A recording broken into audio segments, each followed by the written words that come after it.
একেবারে ইডি আধিকারিকদের ঘেরাটোপে এই মুহূর্তে বের করে নিয়ে আসা হচ্ছে। তুমি দেখতে পাচ্ছ এই মুহূর্তে সেই ছবি সরাসরি তুমি দেখতে পাচ্ছ। নিখিল দাস কাকু কাকু কি বলবেন? কাকু কাকু কি বলবেন? সুজয় বাবু কি বলবেন? দেখো দেখতে পাচ্ছ এই মুহূর্তে সেই ছবি আমরা সরাসরি দেখাচ্ছি। সুজয় কৃষ্ণ ভদ্র তাকে বের করে নিয়ে আসা হয়েছে এই মুহূর্তে সরাসরি। দেবারাজু তুমি দেখতে পাচ্ছ এই মুহূর্তে আমরা সেই ছবি দেখাচ্ছি যে বিশেষ যে অ্যাম্বুলেন্স আনা হয়েছে সেই অ্যাম্বুলেন্সে এই মুহূর্তে সুজয় কৃষ্ণ ভদ্রকে তোলা হচ্ছে। এই মুহূর্তে সেই ছবি আমরা দেখতে পাচ্ছিলাম যে দীর্ঘ সময় ধরে যে তৎপরতা চলছিল সুজয় কৃষ্ণ ভদ্রকে বের করে নিয়ে আসার। এই মুহূর্তে ঘড়ির কাঁটায় 9টা বেজে 15 মিনিট তোমাকে দেখাই সিএন লাইভ এন্ড এক্সক্লুসিভ। একেবারে সুজয় কৃষ্ণ ভদ্র তিনি কিন্তু শুয়ে রয়েছেন, আমরা দেখলাম তিনি শুয়ে রয়েছেন, তাকে নিয়ে যাওয়া হবে জোকা ইএসআইতে। তোমাকে একবার দেখাবার চেষ্টা করি এই মুহূর্তে সেই ছবি তুমি দেখতে পাচ্ছ যে বিশেষ অ্যাম্বুলেন্স, এই বিশেষ অ্যাম্বুলেন্সে করেই কিন্তু সুজয় কৃষ্ণ ভদ্র তাকে নিয়ে যাওয়ার যে প্রক্রিয়া প্রক্রিয়া কিন্তু এই মুহূর্তে একেবারে শুরু হয়ে গিয়েছে। তাকে বের করে নিয়ে আসা হয়েছে। তুমি দেখতে পাচ্ছ এই মুহূর্তে সরাসরি সেই ছবি। ক্যামেরা পার্সন নিখিল দাস এই মুহূর্তে সেই ছবি দেখাচ্ছে। তুমি দেখতে পাচ্ছ যে অ্যাম্বুলেন্স, যে বিশেষ অ্যাম্বুলেন্স, এই অ্যাম্বুলেন্সের মধ্যে কিন্তু এই মুহূর্তে তুমি দেখতে পাচ্ছ এই মুহূর্তে সেই ছবি আমরা সরাসরি তোমাকে দেখাই যে এই বিশেষ অ্যাম্বুলেন্স, যে অ্যাম্বুলেন্স এই মুহূর্তে তোমাকে বলে যে সুজয় কৃষ্ণ ভদ্র তিনি কিন্তু রয়েছেন। এই মুহূর্তে তোমাকে দেখাই যে এই যে অ্যাম্বুলেন্স তার ভেতরে কিন্তু তিনি রয়েছেন।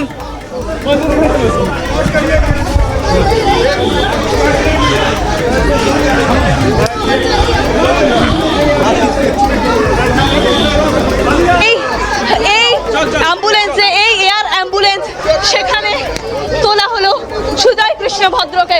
আমরা সেই ছবি দেখাচ্ছি একেবারে এই মুহূর্তে সুজয় কৃষ্ণ ভদ্র এই অ্যাম্বুলেন্স এই মুহূর্তে এই অ্যাম্বুলেন্সের গাড়ি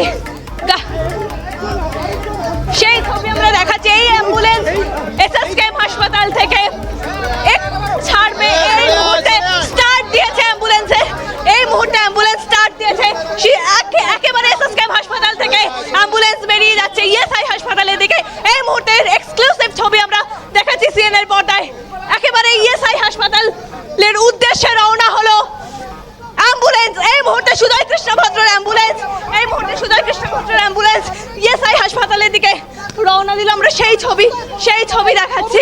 এসএসকেএম থেকে বার করা হলো সুজয় কৃষ্ণ ভদ্রকে। এই মুহূর্তে জোকা ইএসআই এর পথে রয়েছেন। 12 কিলোমিটার পথ কত দ্রুত সেখানে নিয়ে যাওয়া সম্ভব এবং এর মধ্যে যাতে কাকুর কোনো রকম শারীরিক পরিস্থিতির কোনো বদল না হয় সেই বিষয়টিও এদিকে ভাবনা চিন্তায় রাখতে হয়েছে। জোকা ইএসআই থেকে হাসপাতাল থেকে চিকিৎসকরা রয়েছেন, এই 5G অ্যাম্বুলেন্সে করে নিয়ে যাওয়া হচ্ছে। কাকুর কণ্ঠস্বরের নমুনা, সেই নমুনায় এই মুহূর্তে সবথেকে গুরুত্বপূর্ণ বিষয় নিয়োগ দুর্নীতির ক্ষেত্রে সবথেকে গুরুত্বপূর্ণ বিষয়, এটা বারবার ইডির তরফ থেকে বলা হচ্ছে। একটু জানার চেষ্টা করব কি এই ভয়েস স্যাম্পল টেস্ট কিভাবে হয়, এই ভয়েস স্যাম্পল টেস্ট একটু জানার চেষ্টা করবো। আমাদের চিফ রিপোর্টার সত্যজিৎ মুখোপাধ্যায় আমাদের সঙ্গে রয়েছেন। সত্যজিৎ, একটু জানবো তোমার কাছ থেকে ভয়েস স্যাম্পল টেস্ট কিভাবে সম্ভব হয়, প্রসেসটা কি?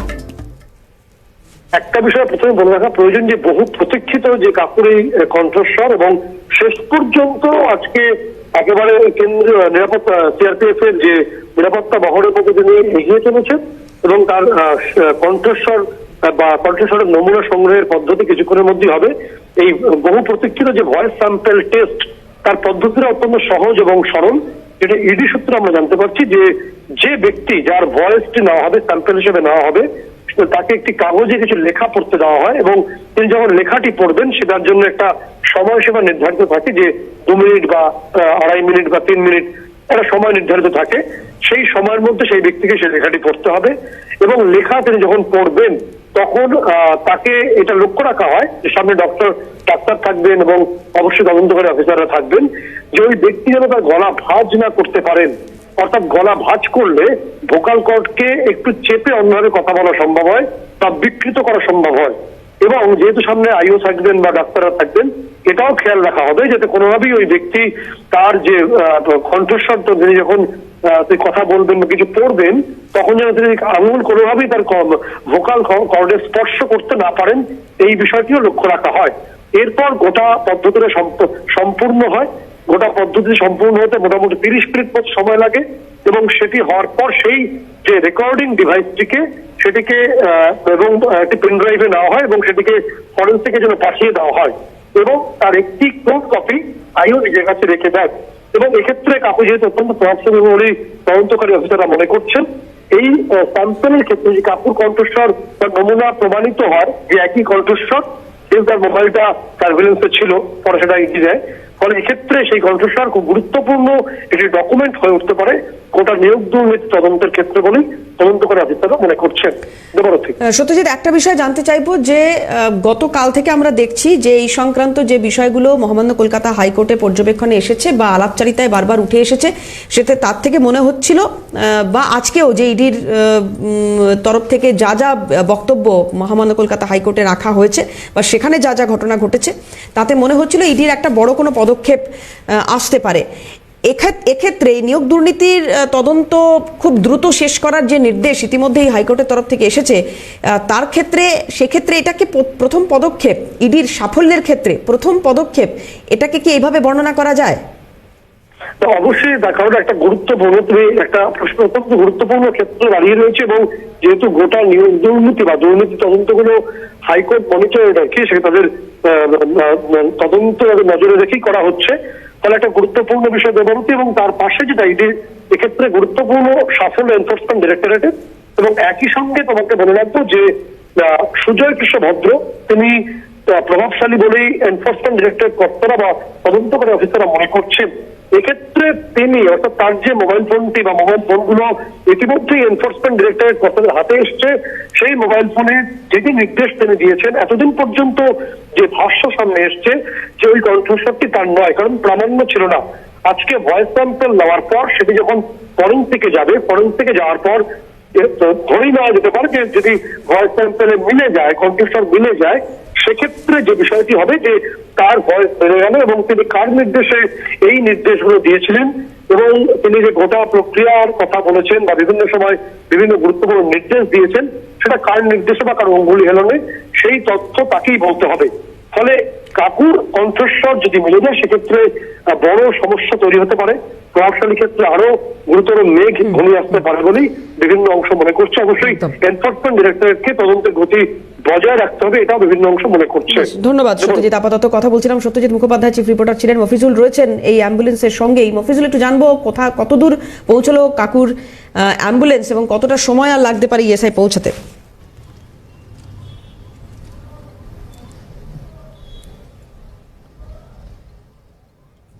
ইতিমধ্যেই পৌঁছেছে, ফলে আর খুব বেশি হলে মিনিট 10 থেকে 15 মিনিটের সময় তারপরেই কিন্তু জোকা ইএসআই হাসপাতালে সেই রোড তারা কিন্তু ধরেছে, তারাতলার কাছাকাছি ইতিমধ্যেই এসে পৌঁছেছে। ফলে আর খুব বেশি হলে মিনিট 10 থেকে 15 মিনিটের সময় তারপরেই কিন্তু জোকা ইএসআই হাসপাতালে পৌঁছে যাবে সুজয় কৃষ্ণ ভদ্র ওরফে কালীঘাটের কাকু। এবং সেখানে নিয়ে গিয়ে প্রথম যে প্রসেসটা হবে, তাকে ওই জোকা ইএসআই হাসপাতালে অ্যাডমিশন করানোর যে প্রক্রিয়া, তার যে পেপারস রেডি ইতিমধ্যেই সেটা তারা অনেকটাই করে রেখেছে বলে আমরা জানতে পাচ্ছি। তারপরেই সুজয় কৃষ্ণ ভদ্র তিনি পৌঁছালে সেই প্রক্রিয়াটা সম্পন্ন হবে। তারপর তাকে কিন্তু অ্যাডমিট করে নেওয়া হবে প্রথমে, এবং তারপরেই এই জোকা ইএসআই হাসপাতালে তার চিকিৎসার জন্য গঠিত যে মেডিকেল বোর্ড, যেটা ইতিমধ্যেই কলকাতা হাইকোর্টের নির্দেশে করা রয়েছে, সেই মেডিকেল বোর্ড তার কিন্তু প্রথমে স্বাস্থ্যের পরীক্ষা তারা করবেন। প্রথমে তার শারীরিক কন্ডিশন এই মুহূর্তে কি রয়েছে, এসএসকেএম হাসপাতাল থেকে এই 12 কিলোমিটার রাস্তা আসার পথে তার শারীরিক ধকল অনুযায়ী তার শারীরিক অবস্থার কোনো রকম অবনতির দিকে গিয়েছে কিনা, সেই বিষয়টি তারা কিন্তু প্রাথমিকভাবে পরীক্ষা নিরীক্ষা করে দেখবেন। এবং তাতে করে যদি কিছু পরীক্ষার করার প্রয়োজন পড়ে সেটা তারা কিন্তু করবেন। তারপরেই কিন্তু তার যে কণ্ঠস্বরের নমুনা করার যে প্রক্রিয়া, সংগ্রহ করার যে প্রক্রিয়া, সেই প্রক্রিয়া শুরু হবে। যদি সেক্ষেত্রে তার শারীরিক অবস্থার কোনো রকম মানে খারাপের দিকে না থাকে, যদি যে অবস্থায় তাকে নিয়ে আসা হয়েছে সেই অবস্থায় যদি তিনি থাকেন, তাহলে তার কণ্ঠস্বর নমুনা সংগ্রহ করার ক্ষেত্রে তার শারীরিক পরিস্থিতি যদি উপযুক্ত থাকে, তাহলে কিন্তু ইডিকে তারা ছাড়পত্র দেবেন তার কণ্ঠস্বর নমুনা সংগ্রহ করার জন্য। একটু নজর রাখতে হচ্ছে জোকা ইএসআই হাসপাতালের দিকে, কারণ সেখানকার কি আপডেট রয়েছে আপনাদের একটু জানানোর চেষ্টা করি। যে ছবি দেখতে পাচ্ছেন সরাসরি জোকা ইএসআই হাসপাতাল, সেখানে কিছুক্ষণ আগে কালীঘাটের কাকু তাকে নিয়ে আসা হয়েছে, এসএসকেএম হাসপাতাল থেকে বার করে তাকে নিয়ে আসা হয়েছে এখানে।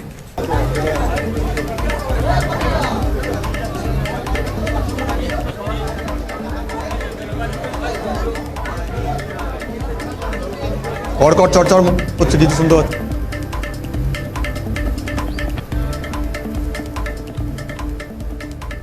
মফিজুল, এখনকার আপডেটটা যদি একটু জানাও, কি অবস্থা ইএসআইতে?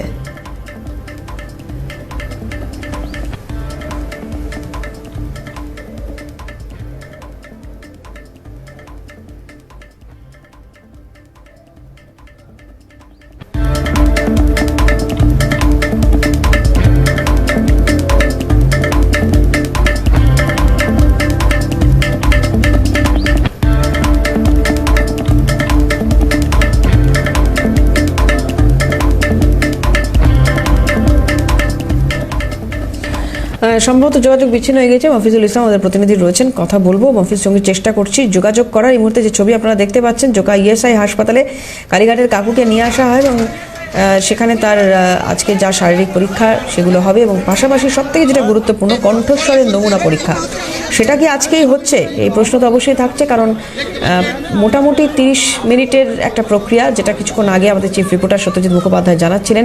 ভয়েস স্যাম্পল টেস্ট, সেই 30 মিনিটের একটা প্রক্রিয়া, সেটা কি আজকেই সম্পন্ন হবে? তো সময়ের অপেক্ষা, দেখা যাক কি আপডেট আসে।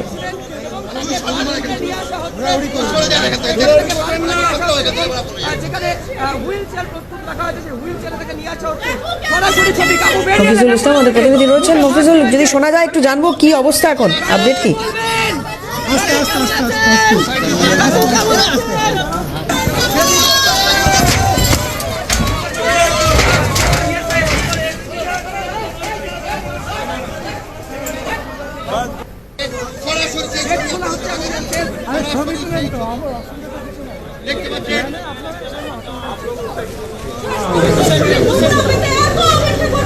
দেখতে পাচ্ছেন একদমই দেখো দরজা খুলে সুজয় কৃষ্ণ ভদ্রকে তাকে তোলা হচ্ছে।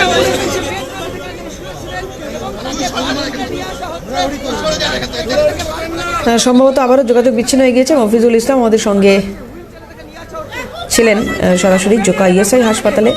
ছবি আপনারা দেখতে পাচ্ছেন এই মুহূর্তে। কালীঘাটের কাকু, তাকে এসএসকেএম হাসপাতাল থেকে জোকায় নিয়ে আসা হয় এবং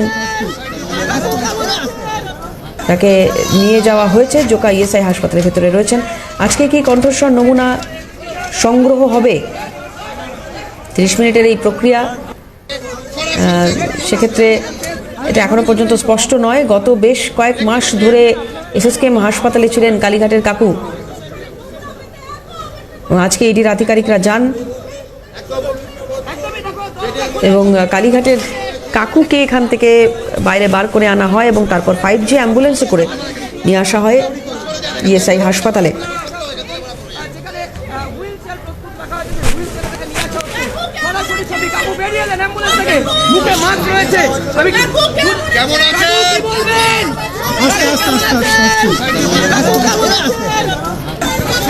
একাধিক প্রশ্ন সাংবাদিকরা করেছেন কালীঘাটের কাকুকে, কিন্তু একেবারেই স্পিকটি নট কালীঘাটের কাকু। মফিজুল ইসলাম আমাদের সঙ্গে রয়েছেন। মফিজুল, একটু জানবো এখন কি পরিস্থিতি, কি বুঝছো, কি দেখছো, আজকেই কি হবে এই ভয়েস স্যাম্পল টেস্ট?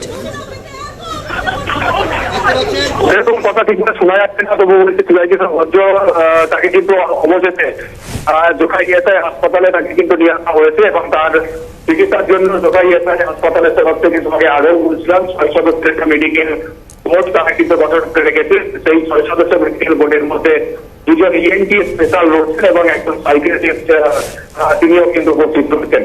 যে 12 কিলোমিটার পথ আসছে তার সক্রিয় কোন রকম সফল হয়েছে কিনা বা মানসিকভাবে তিনি কতটা বিপর্যস্ত হয়ে পড়েছেন, তাকে এই জোকা ইএসআই হাসপাতালে নিয়ে আসার জন্য বা তাকে যে কণ্ঠস্বরের নমুনা দিতে হবে এই কথা রয়েছে, সেই বিষয়টি কিন্তু খতিয়ে দেখার জন্য সাইকিয়াট্রিস্টের যে মনোরোগ বিশেষজ্ঞ রয়েছেন তার পরামর্শ কিন্তু তারা নেবেন। যেখানে এই মেডিকেল বোর্ডে এরকম একজন বিশেষজ্ঞ কিন্তু রাখা হয়েছে এবং ইএনটি স্পেশাল দুজনকে রাখার মূলত কোন কারণ, যেহেতু তার গলার কণ্ঠস্বর নমুনা সংগ্রহ করা হবে, সেক্ষেত্রে গলা থেকে সেই কারণেই ইএনটি স্পেশালিস্ট যারা রয়েছেন তাদেরকে কিন্তু এই মেডিকেল বোর্ডে দুজনকে রাখা হয়েছে। তারা কিন্তু তার গলার পরিস্থিতি খতিয়ে দেখবেন। সব মিলিয়ে 6 সদস্যের এই মেডিকেল বোর্ড আপাতত বাদে সুজয় কৃষ্ণ ভদ্রকে তার শারীরিক পরিস্থিতি তারা কিন্তু করতে দেখছেন এবং তারপর আজকের তার শারীরিক অবস্থা কেমন রয়েছে সেটা বিবেচনা করে কখন বা কবে তার এই কণ্ঠস্বরের নমুনা সংগ্রহ করতে পারবেন আধিকারিকরা, সেটা কিন্তু মেডিকেল বোর্ডের তরফ থেকে তারপরে দেওয়া হবে। এই ছাড়পত্র তারপরেই এবার ইডির অফিসাররা তারা ইতিমধ্যেই ফরেন্সিক বিশেষজ্ঞ যারা রয়েছেন, যারা এই কণ্ঠস্বর নমুনা সংগ্রহ করবে, তাদেরকে ইতিমধ্যে খবর দেওয়া হচ্ছে, তারাও ইতিমধ্যে এসে পৌঁছেছেন এমন কিন্তু ইডি সূত্রে দেখা যাচ্ছে। তারাও কিন্তু এই নমুনা সংগ্রহ করার জন্য প্রস্তুত রয়েছে। যে কাজটা মাসের পর মাস ধরে তারা বাধাপ্রাপ্ত করতে পারছিলেন না তদন্তকারী আধিকারিকরা। মফিজুল, তোমার কথা খুব একটা স্পষ্ট আসছে না, আরেকবার যদি একটু কনফার্ম করো যে আজকেই কি এই প্রক্রিয়া শুরু করা হচ্ছে ভয়েস স্যাম্পল টেস্টের, আরেকবার যদি একটু জানাও। তোমাকে যেমনটা জানাচ্ছিলাম, প্রথমে এই ৬০ সদস্যের যে মেডিকেল বোর্ড রয়েছে তারা প্রথমে তার শারীরিক পরীক্ষা নিরীক্ষা করবেন এবং তারপরেই তারা সিদ্ধান্ত নেবেন যে আজকে কণ্ঠস্বর নমুনা সংগ্রহ করার ক্ষেত্রে সুজয় কৃষ্ণ ভদ্রের তাদের অবস্থা ঠিক রয়েছে কিনা, তার স্থিতি রয়েছে কিনা। সেক্ষেত্রে মেডিকেল বোর্ড যদি সেই অনুমতি দেয় তাহলে কিন্তু ইডির আধিকারিকরা তারা প্রস্তুত রয়েছে আজকে রাতে তার নমুনা সংগ্রহ করার জন্য। যদি কোনো কারণে মেডিকেল বোর্ডের তরফ থেকে আজকে এই নমুনা সংগ্রহ করার ক্ষেত্রে ছাড়পত্র না দেয় তাহলে হয়তো আগামীকাল তারা কিন্তু সংগ্রহ করতে পারেন। বেশ, বোঝা গেছে মফিজুল। আপাতত অনেক ধন্যবাদ তোমাকে। কথা বলছিলাম মফিজুল ইসলাম, ওদের সঙ্গে ছিলেন এবং আমাদের আরেক প্রতিনিধি রাজীব নস্কর রয়েছেন। রাজীবের সঙ্গে একটু কথা বলবো এবং আপডেটটা একটু যদি জানাও রাজীব। হ্যাঁ দেখো, সুজয় কৃষ্ণ ভট্ট অর্থাৎ কালীঘাটের কাকুকে কিন্তু কিছুক্ষণ আগে কিন্তু জোকা ইএসআই হাসপাতালে নিয়ে আসা হচ্ছে। প্রথমে এমার্জেন্সি গেটের ভেতর দিয়ে কিন্তু ঢোকানো হচ্ছে কাকুকে, হুইল চেয়ারে বসিয়ে কিন্তু যথারীতি কিন্তু যে সমস্ত বিচার ডাক্তাররা রয়েছেন তারা কিন্তু প্রথমে ওনারকে পরীক্ষা নিরীক্ষা করবে, তারপরে কিন্তু কণ্ঠস্বর যখন পরীক্ষা হবে সেটা জানা যায়। পথে বলাই যায় কিছুক্ষণ আগে কিন্তু কালীঘাটের কাকু অর্থাৎ সুজয় কৃষ্ণ ভট্টকে কিন্তু জোকা ইএসআই হাসপাতালে এমার্জেন্সি গেটে নিয়ে আসা হয় প্রথমে। তারপর এমার্জেন্সি যে অ্যাম্বুলেন্স আছে অ্যাম্বুলেন্স থেকে কিন্তু হুইল চেয়ার করে কিন্তু এমার্জেন্সির ভেতরে কিন্তু ঢোকানো হয়েছে। ধন্যবাদ রাজীব। কথা বলছিলাম, রাজীব নস্কর ছিলেন আমাদের সঙ্গে। মেডিকেল বোর্ডে এই মুহূর্তে যেটা জানা যাচ্ছে যে internal medicine, cardiologist, ENT, psychiatrist তারা থাকছেন। 4 সদস্যের এই মেডিকেল বোর্ড গঠন করা হয়েছে। এরা সিদ্ধান্ত নেবেন যে আজকে তার শারীরিক যাবতীয় পরীক্ষা নিরীক্ষার পরে ভয়েস স্যাম্পল টেস্ট করা সম্ভব কিনা। যদি অন্যান্য যে পরীক্ষা সেই পরীক্ষাগুলো আজকে সফলভাবে করা সম্ভব হয় এবং শরীর যদি পারমিট করে কালীঘাটের কাকুর, তাহলে আজকে ভয়েস স্যাম্পল টেস্টের বিষয়ে ভাবনা চিন্তা করা যেতে পারে, এমনটাই প্রাথমিকভাবে সূত্র মারফত জানতে পারা যাচ্ছে। লাস্ট আপডেট আরও একবার মফিজুল রয়েছেন, জানার চেষ্টা করব সরাসরি। মফিজুল, একটু জানবো তোমার কাছ থেকে যে এই যে এতটা সময়, প্রায় ধরো আধ ঘন্টা কি 40 মিনিটের এই যে পুরো প্রসেসটা দেখলাম, এসএসকেএম থেকে বার করে আনা এবং তারপরে ইএসআই হাসপাতালে কাকুর ঢুকে যাওয়া, এর মধ্যে কাকু তো স্পিকটি নট, হয়তো সব কথাই বাঁচিয়ে রেখেছেন ভয়েস স্যাম্পল টেস্টের জন্য, কিন্তু শারীরিকভাবে বিপর্যস্ত বলে কি কোথাও মনে হলো কালীঘাটের কাকুকে দেখে, বা তার বডি ল্যাঙ্গুয়েজ দেখেই বা সেরকমটা কিছু মনে হলো কি যে বিপর্যস্ত? মুখে মাস্ক রয়েছে, আমি কেমন আছেন? আস্তে আস্তে আস্তে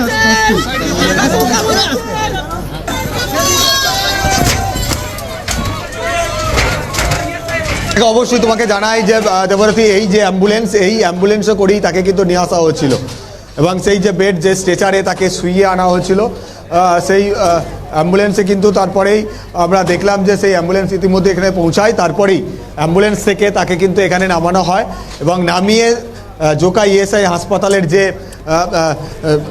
জোকা ইএসআই হাসপাতালে এখান থেকে স্ট্রেচারে করে তারপরে তাকে কিন্তু এখান থেকে নিয়ে যাওয়া হয়েছিল। আমরা দেখতে পাচ্ছি একটা স্ট্রেচারও কিন্তু ইতিমধ্যেই ভেতরে নিয়ে যাওয়া হচ্ছে এবং যখন সুজয় কৃষ্ণ ভদ্র এখান থেকে নিয়ে যাওয়া হয় তা হুইল চেয়ারে করে তাকে কিন্তু নিয়ে যাওয়া হয়েছিল। এবার নিয়ে যাওয়ার সময় অন্যান্য সময়ের ক্ষেত্রে আমরা যখন দেখেছি দেবারতী, এই সুজয় কৃষ্ণ ভদ্র তিনি কিন্তু বিভিন্ন সময় বিভিন্ন ধরনের কমেন্ট করেন। আজকে যখন তাকে কিন্তু এখান থেকে নিয়ে যাওয়া হচ্ছিল, কোনো রকম কমেন্ট না করেই তিনি কিন্তু ভেতরে ঢুকেছেন এবং স্বাভাবিকভাবেই মুখে মাস্ক ছিল এবং সেই সঙ্গে চাদর চাপা দিয়ে তিনি কিন্তু এই যে এমার্জেন্সি বিভাগ জোকা ইএসআই হাসপাতাল, এখানেই কিন্তু তিনি তারপরে প্রবেশ করানো হয়েছে। এই মুহূর্তে দাঁড়িয়ে এমার্জেন্সি বিভাগেই কিন্তু তাকে রাখা হয়েছে এবং সেখানে তার আপাততভাবে স্বাস্থ্যের পরীক্ষা করার জন্য তার জন্য যে 6 সদস্যের মেডিকেল বোর্ড গঠন করা হয়েছে তারা কিন্তু প্রস্তুত রয়েছে তার স্বাস্থ্যের পরীক্ষা নিরীক্ষা করার জন্য এবং 2 জন ইএনটির পাশাপাশি একজন সাইকিয়াট্রিস্ট রয়েছেন, যারা কিন্তু এই সুজয় কৃষ্ণ ভদ্রের মানসিক অবস্থা কেমন রয়েছে সেটা খতিয়ে দেখার জন্য এবং একই সঙ্গে তার গলার কণ্ঠস্বর নমুনা যেহেতু সংগ্রহ করা হবে, সেক্ষেত্রে তার গলার পরিস্থিতি কেমন রয়েছে সেটা দেখার জন্যও কিন্তু ইএনটি বিশেষজ্ঞরা তারা কিন্তু রয়েছেন। বলে 6 সদস্যের এই মেডিকেল বোর্ড প্রথমে তারা তারা কিন্তু এই সুজয় কৃষ্ণ ভদ্রের শারীরিক পরিস্থিতি তারা খতিয়ে দেখবেন, তারপরেই তার মেডিকেল বোর্ডের তরফ থেকে তারপরেই কিন্তু ইডিকে ছাড়পত্র দেওয়া হবে এই নমুনা সংগ্রহ করার ক্ষেত্রে। সেক্ষেত্রে যদি আজকেই সেই ছাড়পত্র মেলে তাহলে কিন্তু আজকেই তার কণ্ঠস্বরের নমুনা সংগ্রহ করার জন্য ইডির তরফ থেকে তারা কিন্তু প্রস্তুত রয়েছে। ইতিমধ্যেই ফরেন্সিক বিশেষজ্ঞের যে প্রতিনিধি দল যারা কিন্তু এই নমুনা সংগ্রহ করবেন তারাও কিন্তু ইতিমধ্যেই তারা কিন্তু এসে উপস্থিত হয়েছেন। ফলে ইডি তাদেরকে কল করলেই তারপরেই কিন্তু তারা এই হাসপাতালেই তার কণ্ঠস্বরের নমুনা কিন্তু তারা কিন্তু সংগ্রহ করবেন। ফলে সেক্ষেত্রে আজকেই সেই প্রক্রিয়া হয় কিনা সেটা জানার জন্য আরও কিছুক্ষণ অপেক্ষা করতে হবে। যদি আজকে না হয় তাহলে হয়তো আগামীকাল বা পরশুর মধ্যেই তার কণ্ঠস্বর নমুনার সংগ্রহ করার যে প্রক্রিয়া ইডির তরফ থেকে সেটা কিন্তু তারা শুরু করবেন। ফলে যে কাজটা এতদিন ধরে এসএসকেএম হাসপাতালে ভর্তি থাকাকালীন সুজয় কৃষ্ণ ভদ্রের কাছ থেকে করা সম্ভব হয়নি ইডির তরফে, সেই কাজটা সম্পূর্ণ করার জন্য এবার জোকা ইএসআই হাসপাতালে তাকে কিন্তু নিয়ে আসা হয়েছে। অবশ্যই সেটা আদালতের নির্দেশ ছিল বলেই সেটা কিন্তু সম্ভব হয়েছে। যদি আদালতের নির্দেশ থাকলেও বিগত কয়েক মাস আগে তাকে কিন্তু সব রকম ব্যবস্থাপনা থাকা সত্ত্বেও কিন্তু এই সুজয় কৃষ্ণ ভদ্রকে জোকা ইএসআই হাসপাতালে শেষ মুহূর্ত পর্যন্ত নিয়ে আসা সম্ভব হয়নি, কারণ এসএসকেএম হাসপাতালের কর্তৃপক্ষের অসহযোগিতার কারণেই সেটা সম্ভব হয়নি বলে ইডির তরফ থেকে আদালতে তারা কিন্তু জানিয়েছিলেন, অভিযোগ করেছিলেন। আজকে কিন্তু সেরকম কোনো বাধাই পড়তে হয়নি ইডি আধিকারিকদেরকে। ফলে সেই রাত্রি 9টার মধ্যেই তাকে কিন্তু এই কার্ডিওলজির এমার্জেন্সি বিভাগ থেকে বের করে যে 5G অ্যাম্বুলেন্স, এই অ্যাম্বুলেন্সের মাধ্যমে বিশেষজ্ঞ চিকিৎসকদের উপস্থিতিতে কিন্তু জোকা ইএসআই হাসপাতালে নিয়ে আসা হয়েছে। ফলে এখানেই সেই জোকা ইএসআই হাসপাতালের এই পদ যেখান থেকে মূলত এই বিভিন্ন নিয়োগ দুর্নীতির মামলাতে যারা গ্রেপ্তার হয়েছেন তাদের মানে স্বাস্থ্যের পরীক্ষা করার জন্য যখন এই জোকা ইএসআই হাসপাতালে নিয়ে আসা হয় ঠিক এই জায়গাতেই কিন্তু তাদের স্বাস্থ্যের পরীক্ষা করা হয়। তুমি দেখো ভেতরে কেন্দ্রীয় নিরাপত্তা রক্ষীর যারা জওয়ান রয়েছেন তারা কিন্তু মোতায়েন রয়েছেন এমার্জেন্সি বিভাগের সামনের বাইরে। ফলে সব রকমভাবে ইডির আধিকারিকরা তারাও কিন্তু ভেতরে রয়েছেন। ফলে এখন তার শারীরিক অবস্থা এই মুহূর্তে দাঁড়িয়ে কেমন রয়েছে, জোকা ইএসআই হাসপাতালের যে মেডিকেল বোর্ড সেই বোর্ডের প্রাথমিক রিপোর্ট খতিয়ে দেখার পরেই ইডির তরফ থেকে তারা কিন্তু সিদ্ধান্ত নেবেন কখন বা কোন সময় তারা কিন্তু তার এই কণ্ঠস্বরের নমুনা সংগ্রহ করবে। বেশ, মফিজুল পরিস্থিতিকে নজর রাখো, পরবর্তীতে আবারও তোমার কাছে আসবো। আপাতত অনেক ধন্যবাদ। কথা বলছিলাম মফিজুল ইসলাম আমাদের সঙ্গে ছিলেন সরাসরি ইএসআই থেকে।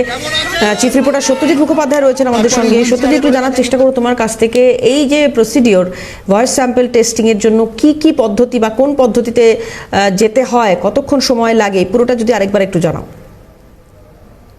প্রথম বিষয় হলো যে সুজয় কৃষ্ণ ভদ্র ওরফে কালীঘাটের কাকু অনেকে মনে করছেন যে এটা একটা মাহেন্দ্র খন, যখন সত্যিকারই তার যে কণ্ঠস্বরটা সংগ্রহ করা যাবে এবং সেই পদ্ধতি শুরু হয়ে গেছে। দেখছি আমরা ছবি দেখাচ্ছি ট্রেনে, এবং নির্দিষ্ট ভাবে যে পদ্ধতি এনফোর্সমেন্ট ডিরেক্টরেট সূত্রে আমরা জানতে পারছি যে কোনো এটা জটিল কোনো বিষয় নয়, কোনো ইঞ্জেকশনের সুচ পড়ানোর ব্যাপার কিছু নেই, যন্ত্রণার বিষয় ওটা নয়। এখানে কালীঘাটের কাকুকে অর্থাৎ সুজয় কৃষ্ণ ভদ্রকে একটি চেয়ারে বসানো হবে এবং সেখানে থাকবেন চিকিৎসকরা থাকবেন, একই সঙ্গে এনফোর্সমেন্ট ডিরেক্টরেটের আধিকারিকরা থাকবেন। এরপর তাকে একটি কাগজে কিছু লেখা থাকবে, সেটা তাকে পড়তে দেওয়া হবে, প্রয়োজনে একাধিকবার পড়া হবে।